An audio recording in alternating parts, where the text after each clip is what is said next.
Student, मैं भारती कुशवाहा आपके अपने यूट्यूब चैनल गार्गी ज्ञान केंद्र में स्वागत करती हूँ अध्याय 3 के साथ में। तो अध्याय 3 में आपको बताया जाएगा दो चर वाले रेखीय समीकरण का युग्म। इसमें ऐसे रेखीय समीकरण का युग्म होंगे जिसमें दो चरों का यूज़ किया जाएगा। ओके, तो चलिए मैं आपको बताती हूँ रेखीय समीकरण का युग्म दो चर में बहुपद कैसा होता है। समीकरण ax plus B Y plus C equal to 0। आप इसमें समीकरण में देखेंगे कि दो चर यूज हो रही हैं, x और y। ओके, मैं आपको बता चुकी हूँ चर और अचर क्या होते हैं इससे पहले वाली वीडियो में। आपको मैंने जब अध्याय 2 कराया था तो उसका इंट्रोडक्शन वीडियो में मैंने आपको चर अचर गुणांक सबके बारे में बताया था। तो आप देखेंगे ax plus B Y plus C equal to 0 में x और y दो चरों का काम कर रही हैं के रूप का, जहां a और b और c वास्तविक संख्या है। तो आपका इसमें जो a है, b है, c है, ये क्या है? वास्तविक संख्या है, मतलब कि अचर राशि है। और हम इसमें बोल सकते हैं a not equal to 0, b not equal to 0, क्योंकि अगर हमने a इक्वल टू 0 ले लिया, b इक्वल टू 0 ले लिया, तो जब आप a में 0 का मल्टीप्लिकेशन करेंगे तो x गायब हो जाएगा, और b जब रखोगे यहाँ पे 0 तो y भी 0 हो जाएगा। तो आपका बन के आगे क्या आएगा? सिर्फ c इक्वल टू 0। तो इसमें तो कोई चर ही नहीं रहेंगी। तो मैं आपको थोड़ा सा बता देती हूँ किस वाली फॉर्म की बात करने वाली हूँ, अभी बताएंगे। दो चरों में एक रेखीय समीकरण कहलाता है, तो इसको हम क्या बोलते हैं? रेखीय समीकरण। जैसा कि मैंने आपको बोला, ये बहुत ध्यान देने वाली बात है कि a not equal to 0, b not equal to 0 होना चाहिए। विशेष करके इस पर ध्यान रखिएगा, तभी आपका दो चर में बहुपद आएगा। अब आप देख लेते हैं, अगर ना हो तो फिर क्या आपका दो चर में बहुपद होगा? तो मैं अगर देख लीजिए a इक्वल टू 0 रख लेती हूँ, a इक्वल टू 0 देन b इक्वल टू 0। और देखिए अगर हम इसमें रखेंगे, क्या ये दो चर में बहुपद आ पाएगा? तो हम इसमें रखने वाले ax plus B Y plus C equal to 0 में। ओके, तो मैंने अगर a बराबर रखा 0 तो x प्लस b बराबर रखा into by plus C equal to 0। तो आप देखेंगे ये भी 0, ये भी 0, c बराबर 0 मीन्स c बराबर 0। तो देखिए आपका यहाँ पे तो कोई एक भी चर नहीं है, ना एक चर है ना दो चर है, इसीलिए उसने पहले से बोल रखा है कि a not equal to 0, b not equal to 0 होना चाहिए, तभी आपका दो चर में बहुपद होगा। चलिए अब इसके साथ हम चलेंगे आपको एक्सरसाइज 3.1 पे, और वहाँ पे कुछ प्रॉब्लम्स दे रखी हैं। उन प्रॉब्लमों को हम, जिसे हम वर्ड प्रॉब्लम बोलते हैं, उनको सॉल्व करके आपको बताने वाले हैं। जैसा कि आपको एक्सरसाइज 3.1 में एक क्वेश्चन दे रखा है, आफताब अपनी पुत्री से कहता है 7 वर्ष पूर्व में तुमसे 7 गुनी आयु का था, अब से 3 वर्ष बाद मैं तुमसे केवल 3 गुनी आयु का रह जाऊंगा, क्या ये मनोरंजन है? इस स्थिति को बीजगणितीय तथा ग्राफीय रूप में व्यक्त कीजिए। आपको इस वाले क्वेश्चनों में, इस वाले एक्सरसाइज में ग्राफ बनाना भी सिखाया जाएगा, तो मैं आपको ग्राफ बनाना भी सिखाऊंगी, और आप बस ध्यान से देखिए, बहुत इंटरेस्टिंग है एक्सरसाइज। और ये आपको प्रॉब्लम दे रखी है, इसको हमें क्या करना है? सॉल्व करना है, इसे इक्वेशंस के रूप में सॉल्व करना है। पर इसमें ध्यान रहे, इसमें दो चरों का यूज़ करना है हमें, क्योंकि जो चैप्टर है वो क्या है? दो चर वाले रेखीय समीकरण युग्म। तो हमें इसमें दो चर वाले रेखीय समीकरण युग्म बनाने हैं। तो पहली प्रॉब्लम हमने पढ़ ली, अब चलिए सॉल्व करते हैं। क्वेश्चन को सॉल्व करते हुए हम चलिए क्वेश्चन को कर लेते हैं। तो हमारा हल में है हल। सबसे पहले इसने क्या बोला? आफताब अपनी पुत्री से कहता है, तो इसमें दो व्यक्तियों की बात हो रही है, एक आफताब और उसकी पुत्री। तो हम ऐसे क्वेश्चनों में अक्सर मान लेते हैं कि आफताब की आयु क्या है? x है, और पुत्री की आयु क्या है? y है। तो हम ये मान के चलेंगे, तो हम लिख लेते हैं, माना आफताब, तो हमने क्या मान लिया? माना आफताब की आयु x वर्ष तथा पुत्री की आयु y वर्ष है, क्योंकि इसमें हम दो चरों का यूज करने वाले हैं, इसलिए मैंने x y का यूज किया हुआ है। अब इसने बात क्या की हुई है? 7 वर्ष पूर्व, तो हम यहाँ लिख लेंगे 7 वर्ष पूर्व। कहने का मतलब है 7 वर्ष पहले की बात कर रहा है, हमें पीछे जाना पड़ेगा, तो हम इसमें क्या करते हैं? आयु को माइनस कर देते हैं, ठीक है। तो 7 वर्ष पूर्व क्या हो जाएगी? तो हम यहाँ लिख देंगे आफताब की आयु। आफताब की x थी, तो 7 वर्ष पूर्व में हम माइनस करते हैं, तो ये क्या हो जाएगी? आपकी x माइनस 7 वर्ष, ठीक है। और पुत्री की आयु क्या हो जाएगी? पुत्री की आयु, तो पुत्री की थी 22, तो उसमें भी हम 7 माइनस कर देंगे, तो आपकी हो जाएगी ये। ओके, अब हम इसमें प्रश्न अनुसार चलते हैं। इसकी जो पहली शर्त है, तो हम कर लेते हैं पहली शर्त अनुसार, ठीक है, या हम बोल सकते हैं प्रश्न अनुसार, पहली प्रश्न अनुसार या पहली शर्त अनुसार। तो उसने क्या बोला है जरा देख लेते हैं। मैं तुमसे 7 गुनी आयु का था, ठीक है, तो 7 गुनी आयु का कौन होगा? आफताब या उसकी पुत्री। तो 7 गुनी आयु का तो उसका पिता होगा। तो हम पहले क्या कर लेते हैं, इस चीज का ध्यान रहे, पहले आफताब को लिख लीजिए, पहले इक्वल कर लेते हैं, ठीक है, आफताब की आयु इक्वल टू यहाँ कर लो पुत्री की आयु। बहुत से बच्चों को ये समझ में नहीं आता है कि हमें किस में मल्टीप्लिकेशन किस में माइनस करना है, तो बहुत इजी होता है। देखिए उसने बोला है मैं तुमसे 7 गुनी आयु का था, तो आप खुद सोचिए, मैंने इक्वल का साइन लगाया, ये इक्वल दोनों को इक्वल करता है, तो अभी इक्वल नहीं है ये, क्योंकि पुत्री तो छोटी होगी पिता से, तो इक्वल तो नहीं हो सकती। तो 7 का हम किस में मल्टीप्लिकेशन करेंगे? तो हम 7 का करेंगे इसमें, तभी तो ये इन दोनों की इक्वल होगी। पुत्री जो है अपने पिता की इक्वल कब होगी? जब हम 7 का इसमें मल्टीप्लिकेशन कर देंगे, ठीक है। तो अब हम कह सकते हैं कि आफताब जो है अपनी पुत्री से 7 गुना वर्ष का था, ठीक है, 7 गुनी आयु का था, हम ये बोल देंगे। अब आफताब की आयु क्या थी? x - 7, और पुत्री 7 इंटू पुत्री की आयु क्या थी? y - 7। अब x - 7 equal to 7y minus के 49, ओके। अब हम क्या करेंगे, इसको इधर की साइड ले आओ, मतलब रेखीय समीकरण बना लीजिए। तो माइनस का 7y माइनस का 7 इधर लाएंगे तो प्लस का 49 इक्वल टू 0। x - 7y और हो जाएगा प्लस का 42 इक्वल टू 0। तो ये आपका बन गया रेखीय समीकरण, 2 अक्षर में रेखीय समीकरण बन गया। इसे कर लीजिए इक्वेशन फर्स्ट। तो उसने ये बोला हुआ था इसे ग्राफीय विधि से भी हल करके दिखाना है हमें, ठीक है। अभी हमारी सिर्फ एक ही स्थिति हुई है। अब चलते हैं अब से 3 वर्ष बाद, जब वो उसने क्या बोला, अब से 3 वर्ष बाद, अब बात हो रही है 3 वर्ष बाद की, और जब भी बाद या पश्चात आए तो आप समझ जाइए कि उसमें आपको क्या करना है, प्लस करना होता है। तो हम लिख देंगे 3 वर्ष बाद, ओके। तो लिख लेते हैं 3 वर्ष बाद। 3 वर्ष बाद में हमेशा हम क्या करते हैं, प्लस करेंगे, बाद या पश्चात में। तो यहाँ लिखेंगे आफताब की आयु, आफताब की आयु इक्वल टू, तो कितनी थी x, और 3 वर्ष हो रहा है बाद में, तो ये कर देंगे हम प्लस, ओके। इसी तरीके से हम यहाँ लेंगे पुत्री की आयु, क्या लेंगे, पुत्री की आयु, तो हो जाएगी y + 3। ये हो गया। अब उसने क्वेश्चन में क्या बोला, थोड़ा उसको भी देख लेते हैं। उसने बोला है बाद मैं तुमसे केवल 3 गुनी आयु का रह जाऊंगा। उन्होंने बोला है, अपनी पुत्री से बोल रहा है आफताब कि 3 वर्ष बाद क्या होगा, मैं तुमसे केवल 3 गुनी आयु का रह जाऊंगा। तो 3 वर्ष बाद वो क्या होगा, अपनी पुत्री के 3 गुनी आयु का रह जाएगा। तो देखिए उसके बाद हम क्या करेंगे, तो प्रश्न अनुसार, ये यहाँ पे पहली शर्त थी, ऊपर की साइड पे मैंने आपको पहली शर्त कराई थी, अब मैं कराऊंगी दूसरी शर्त अनुसार। यहाँ लिखेंगे दूसरी शर्त अनुसार, ठीक है। तो पहले आफताब की आयु लिख लीजिए, आफताब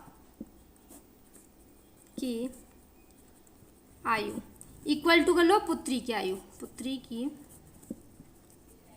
आयु, वो कितना रह जाएगा, 3 गुनी। तो 3 का मल्टीप्लिकेशन किस में होगा, पुत्री में। क्यों होगा, क्योंकि पुत्री छोटी है, और इक्वल का साइन हमेशा क्या करता है, इक्वल करता है। अगर हम 3 का इसमें कर देंगे तो पिता तो और ज़्यादा बड़ा हो जाएगा, तो इस इक्वल का क्या कोई मतलब ही नहीं होगा। इस तरीके से अब आफताब की आयु क्या थी, x + 3 वर्ष, ओके, और 3 इंटू, और पुत्री की क्या थी, y + 3। अब हम इक्वेशन को सेम सॉल्व करेंगे जो कि मैंने अभी आपको ऊपर बताया था, उसी तरीके से। अब हम इसको सॉल्व कर लेते हैं। तो x + 3 इक्वल टू हो जाएगा 3y + 9। सेम इसमें जैसे कि मैंने कहा है, ये प्लस का क्या है, 3y इधर की साइड लाएंगे तो माइनस का 3y हो जाएगा, और प्लस का 3 तो है ही, माइनस का 9 इक्वल टू 0। x - 3y और माइनस का 6 इक्वल टू 6, और ये हो इक्वेशन सेकंड। मतलब कि हमने रेखीय समीकरण का 2 अक्षर में ये भी बना लिया है। अब उसने हमसे बोला है ग्राफिक विधि से हल करना है, तो दोनों रेखीय समीकरण को ग्राफिक विधि द्वारा हल करने पर, तो हमने लिखा समीकरण फर्स्ट व सेकंड को ग्राफिक विधि से हल करने पर। तो हम पहले एक समीकरण फर्स्ट को ले लेते हैं, तो लिख लेते हैं समीकरण फर्स्ट से। तो पहला वाला हमारा समीकरण क्या था, उसे तो पहला वाला था x minus 7y plus 42 equal to 0। तो इस वाले इक्वेशन को उतारेंगे और तो लिख लेते हैं x माइनस 7y प्लस का 42 इक्वल टू 0। ग्राफिक विधि से जब हम हल करते हैं तो हमेशा ध्यान रखिए आपका सिर्फ एक चर इक्वल में होना चाहिए। तो इन दोनों में से कौन से चर को इक्वल है, जो सिंगल हो ना उसे लीजिएगा। अगर दोनों सिंगल नहीं है तो आप किसी को भी ले सकते हो, पर जितना हो सके सिंपल वाला आप इधर रखिए। तो देखो x इक्वल टू, इसको इधर ले जाएंगे तो प्लस का 7y हो जाएगा, इसको इधर ले जाएंगे तो माइनस का 42 हो जाएगा। अब हम क्या करेंगे, इस वाले इक्वेशंस में हम वैल्यू रखेंगे और इससे हम बनाएंगे ग्राफ। तो सबसे पहले हम इसकी एक सारणी बनाएंगे जिसमें हम x और y की वैल्यू रखेंगे, ठीक है। और हम x और y की वैल्यू कैसे निकालेंगे ये आप ध्यान से देखते चलिए, मैं आपको सारा बताऊंगी। अब देखिए मैंने ये बना रखा है ग्राफ बनाने के लिए, क्योंकि ये बहुत ज़रूरी है ग्राफ बनाने के लिए। यहाँ पे x बराबर दे रखा है 7y माइनस 42। तो हम यहाँ पे y की वो वैल्यू रखेंगे कि जितनी ऐसी वैल्यू आप रखिएगा हो सके वो 10 से कम डिजिट आए, क्योंकि ग्राफ जब हम बनाएंगे तो उसमें हम ज़्यादा से ज़्यादा 10 से 10 और भी ले सकते हैं, बट हो सके जितना भी कम आप आए वैल्यू निकल कर वो ज़्यादा मोस्टली ठीक रहेगा, क्योंकि ग्राफ में वो हम अच्छे से दिखा सकते हैं। तो हम यहाँ पे x बराबर 7y माइनस 42 में मान रखेंगे। तो हम x का मान निकालने के लिए y की जगह पर हम वैल्यू पुट करेंगे। तो y बराबर मैं रखूँगी पहले 5, फिर 6 और 7। ज़्यादा से ज़्यादा आप ओनली 3 वैल्यू निकालिए। जब ज़्यादा लगता है कि मतलब कुछ अजीब वैल्यू आए तो आप सिर्फ 2 निकालिए जिनमें ज़्यादा टाइम लग रहा है, ओके। तो पहले मैंने रखा y बराबर 5, 6, 7। तो पहले मैं इसमें रखती हूँ y बराबर 5। अब देखते हैं और x का मान क्या आएगा। तो हम कर लेते हैं y इजगल्स टू मैंने रखा 5, ओके। तो यहाँ पे देखेंगे क्या निकल कर आता है। तो लिखेंगे x equal to 7 into 5 minus 42 equal to ये आएगा आपका 35 माइनस 42। अब आपका 35 में से 42 को माइनस करेंगे तो कितना आ जाएगा आपका माइनस का 7, ओके। तो मैंने यहाँ रख दिया माइनस का 7। ऐसे मैंने ये रखा हुआ है। इसी तरीके से y बराबर हम रखेंगे कितना 6। तो मैं यहीं पे साइड में कर लेती हूँ, तो लिख देती हूँ y बराबर 6 रखने पर तो हम रखेंगे x equal to 7 into 6 minus का 42। तो कितना हो जाएगा 42 माइनस 42, तो आ गया 0। तो जब हमने 6 रखा तो कितना आ गया 0। अब हमें रखना है 7, ओके। तो यहाँ पे थोड़ा सा जगह नहीं है तो मैं यहाँ पे भी रख लेती हूँ y इक्वल टू 7 रखने पर। आप हिंदी में पूरा प्योर लिख सकते हो कि y बराबर 7 रखने पे मैं बोल रही हूँ, ओके। तो ये इतना वैल्यू इसका हो गया, मैं इसके लिए बता रही हूँ। तो कितना हो जाएगा आपका x equal to 7 into 7 minus 42। तो हो जाएगा 49 माइनस 42, तो इक्वल टू कितना आ जाएगा आपका 7। तो मैंने ये वैल्यू निकालनी, तो आप लोगों को वैल्यू निकालना समझ में आ गया होगा, ओके। अब इस वैल्यू को निकालने के बाद हमें ग्राफ पर आपका ग्राफ बनाना पड़ता है। तो इससे पहले ये तो हमने इक्वेशन से फर्स्ट के लिए क्या हुआ है, हम इक्वेशन सेकंड के भी लिए निकाले, तो इसके साथ मैं आपको एक ही ग्राफ पर बना के बताऊंगी। चलिए अब नेक्स्ट के लिए हम लिख लेते हैं यहाँ पर समीकरण सेकंड के लिए। अगर आपको ये वैल्यू निकालना समझ में नहीं आया होगा तो मैं यहाँ पे सेकंड समीकरण में निकालने वाली हूँ, तो उसको आप अच्छे से देखिएगा, ठीक है। तो सेकंड वाला आपका क्या था, सेकंड समीकरण से x माइनस 3y माइनस का 6 इक्वल टू 0 था। तो मैंने क्या किया, जो सिंगल है आप इसको यहीं रखिए। तो x बराबर हो जाएगा 3y प्लस का 6। अब मैंने कहा था आपसे ऐसी वैल्यू रखनी है आपको कि वो 10 तक ही आए या फिर 10 से छोटी डिजिट आए, क्योंकि बड़ी भी आप ले सकते हो पर ग्राफ बनाने के लिए फिर आपको ज़्यादा बड़ा पेपर यूज़ करना पड़ेगा, ओके। तो मैं यहाँ पे क्या करूँगी, पहले मैंने जैसे यहाँ पे बनाया हुआ है ऐसा मैं बना लेती हूँ, फिर हम फटाफट वैल्यू रखेंगे। तो देखिए मैंने ये बना लिया है ग्राफ। अब ये ना मैंने क्या कहा था आपको 10 से छोटी या 10 तक डिजिट आप ले लीजिएगा। तो आप चाहो तो माइनस में भी ले सकते हैं। अगर मैं यहाँ पे y बराबर 1 रखती हूँ तो 6 प्लस 3 कितना हो जाएगा 9, ये तो चलेगा। फिर इसके बाद मैं 2 रखूँगी तो 12, तो वो 10 से ओवर हो जाएगा, है ना। तो इसीलिए मैं हो सकेगा छोटी रखना पड़ेगा। तो मैं यहाँ पे रखने की कोशिश करूँगी y। तो मैं यहाँ पे पहले रख देती हूँ माइनस का 1, माइनस का 2, माइनस का 3। आप कंटिन्यू भी वैल्यू आप रख सकते हैं। अब हम यहाँ कर लेते हैं पहले y इक्वल टू -1 रखने पर, ठीक है। ये रख लिया मैंने। y बराबर क्या रख रही हूँ मैं, -1 रखने पर। अब रखिए इक्वेशंस में, तो क्या हो जाएगा आपका x equals to 3 into -1 plus का 6, ओके। अब इसको थोड़ा सा और सॉल्व कर लीजिए। तो क्या हो जाएगा x इक्वल्स टू माइनस का 3 प्लस का 6, और थोड़ा सॉल्व करेंगे तो कितना हो जाएगा 3। 6 में से 3 जाएगा तो कितना आएगा 3। तो आपकी एक वैल्यू कितनी निकल कर आ गई 3। समझ में आया। चलिए अब हम रखेंगे y बराबर -2 रखने पर। अब इसके बाद में हम क्या करेंगे, x equals to 3 into minus का 2 प्लस का 6 इक्वल टू, ये हो जाएगा आपका x इक्वल्स टू माइनस का 6 प्लस का 6 इक्वल टू 0। तो कितना आ गया, 0। इसी तरीके से हम यहाँ लिखेंगे y बराबर -3 रखने पर। ओके, तो x बराबर कितना आएगा आपका 3 इंटू माइनस का 3 प्लस का 6 इक्वल टू, फिर आएगा आपका x इक्वल टू माइनस का 9 प्लस का 6 इक्वल टू अब कितना आएगा आपका माइनस का 3। ओके, तो जब -3 रखेंगे तो कितना आ गया माइनस का 3। अब ये आपके दोनों वैल्यू मैंने देखो ये वाला ग्राफ के लिए, ये सेकंड ग्राफ के लिए मतलब सेकंड इक्वेशंस के लिए कर लिया है और फर्स्ट इक्वेशन से ये कर लिया। अब मैं आपको ग्राफ बनाना बता रही हूँ तो आप बहुत ध्यान से समझिए, ग्राफ बनाना बहुत ईजी है। तो मैंने ग्राफ पेपर ले रखा है जिससे कि आपको बहुत ईजीली फॉर्म में समझ में आए। ओके, तो ये मैंने ग्राफ पेपर ले लिया, मैं ग्राफ पेपर पर ग्राफ बनाने वाली हूँ। तो आप देखिए, आप ग्राफ बनाने के लिए ब्लैंक पेज पे भी बना सकते हैं, पर मैंने ग्राफ पेपर इसलिए लिया है क्योंकि मैं आपको फर्स्ट टाइम, आप लोग इसे फर्स्ट टाइम अगर देख रहे हो तो आपको एकदम क्लियरली समझ में आ जाए। ठीक है, तो पहले हम क्या करेंगे, एक स्केल से लाइन खींच लेंगे निर्देशांक ज्यामिति के अकॉर्डिंग। मैंने आपको इससे पहले ग्राफ बनाना भी सिखाया हुआ है ना। ये एक लाइन की ये हो गया बाई अक्ष हो गया। अब आप क्या करेंगे, एक्स अक्ष लेंगे, हम लेंगे अब एक्स अक्ष। अब ऐसे भी रख के नहीं है, हम एक्स अक्ष लेने वाले हैं। ये मैंने ले लिया एक्स अक्ष। ओके, थोड़ा सा अगर लाइन आपको लग रहा है कि अगर नहीं हुआ है थोड़ा सा और लंबा भी ले सकते हैं, ये ले लिया। अब इस पर हम एक्स वाई का ड्रॉट कर लेंगे। ठीक है, तो ये तो हो जाएगा आपका बाई अक्ष और नीचे वाले को हम दिखाते हैं बाई डैश से, ये हो जाएगा बाई डैश। ओके, इसे बोलते हैं भुज। मैंने आपको बताया था, फर्स्ट इंट्रोडक्शन वीडियो दी थी मैंने सेकेंड चैप्टर की, तो वो आप देख लीजिएगा। ये हो जाएगा आपका एक्स और ये हो जाएगा आपका एक्स डैश। ओके, बीच में जो होता है हमेशा 0 होता है, 0। यहाँ पे 1 सेंटीमीटर के बॉक्स हैं, तो हम यहाँ पे सबसे पहले देखेंगे कि मैक्सिमम वैल्यू क्या है। तो इसमें तो 7 है, नीचे वाले में मैक्सिमम वैल्यू क्या है आप देख रहे होंगे 3 है। तो कहने का मतलब जो सबसे ज़्यादा मैक्सिमम है दोनों में, तो वो लेके चलेंगे, 7 है। तो हम जब ग्राफ बना रहे हैं तो हम उसमें 7 मतलब कि बॉक्स पे लाइन करेंगे, मतलब 7 नंबर्स काउंट होने चाहिए। ये गया 1 2 3 4 5 6 एंड 7। इसी तरीके से यहाँ पे करेंगे 1 2 3 4 5 6 7। 7 से कम नहीं होना चाहिए, एक्स्ट्रा होगा चलेगा बट कम नहीं होना चाहिए। सेम 1 2 3 4 5 6 7। सिमिलरली 1 2 3 4 5 6 7। अब राइट हैंड साइड पे पॉजिटिव लेते हैं तो प्लस का 1 2 3 4 5 6 7। आप इनके सामने प्लस लगाओ या ना लगाओ कोई प्रॉब्लम नहीं। 1 2 3 4 5 6 7। पर लेफ्ट हैंड साइड में आपको माइनस लगाना बहुत ज़रूरी है क्योंकि ये माइनस की वैल्यू होती हैं।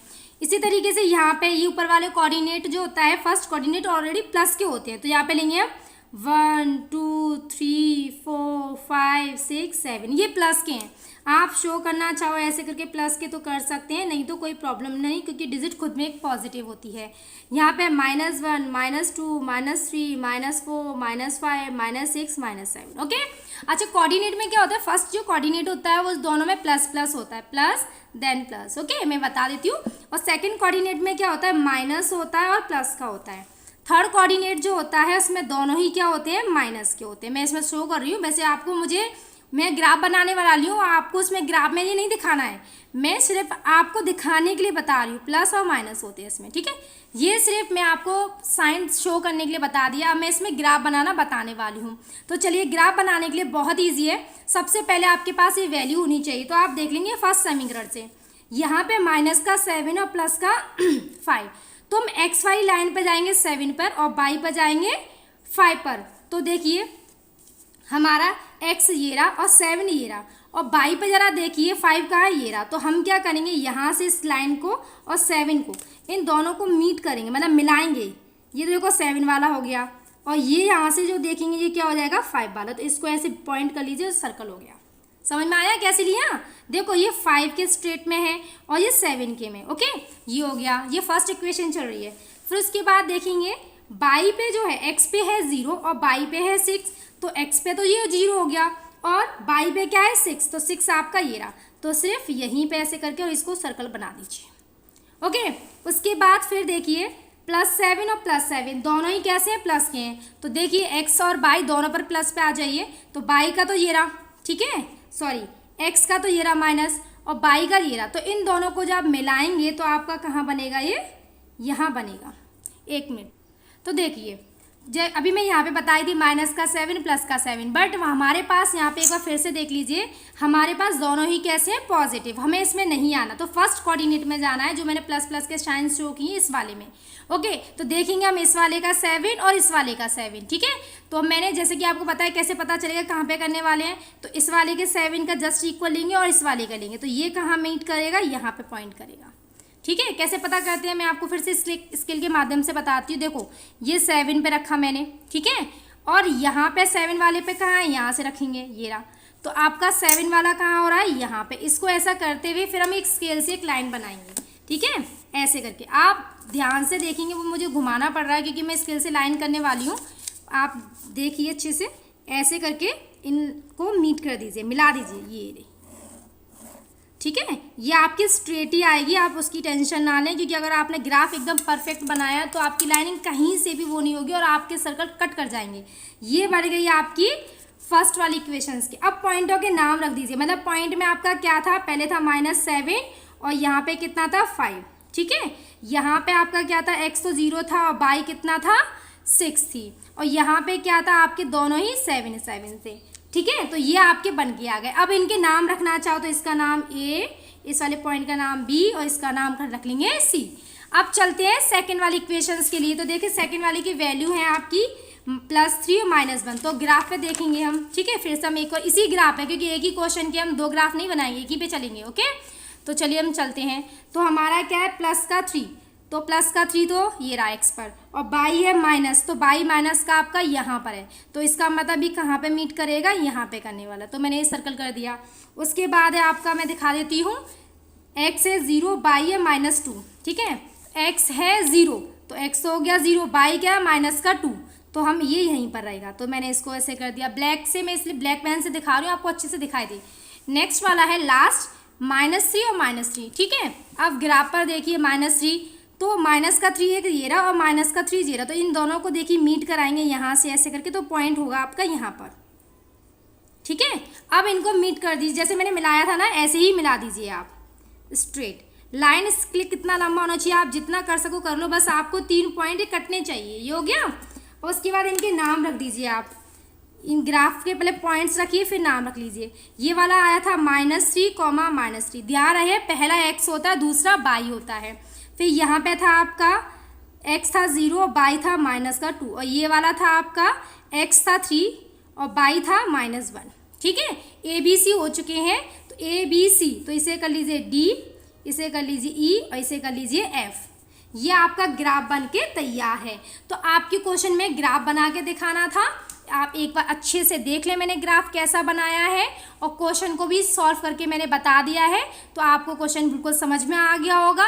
इस फर्स्ट भाग में, फर्स्ट वीडियो में, इस चैप्टर के मैं आपको एक ही सवाल करके बता पाएंगे, क्योंकि वीडियो ज़्यादा लेंथी हो जाएगी। उसके बाद हम आपको नेक्स्ट पार्ट कराएंगे भाग 2, और भाग 2 में आपको हम नेक्स्ट वाले क्वेश्चंस करा के दिखाएंगे। ओके, तो आप चैनल को लाइक शेयर बिल्कुल कीजिएगा, और सब्सक्राइब तो आपने कर रखा होगा, अपने दोस्तों को भी बोलिए सब्सक्राइब करिए, क्योंकि हम इसी तरीके से उनको बेहतर तैयारी कराएंगे और आप बहुत अच्छा रिजल्ट गेन करेंगे। Thank you.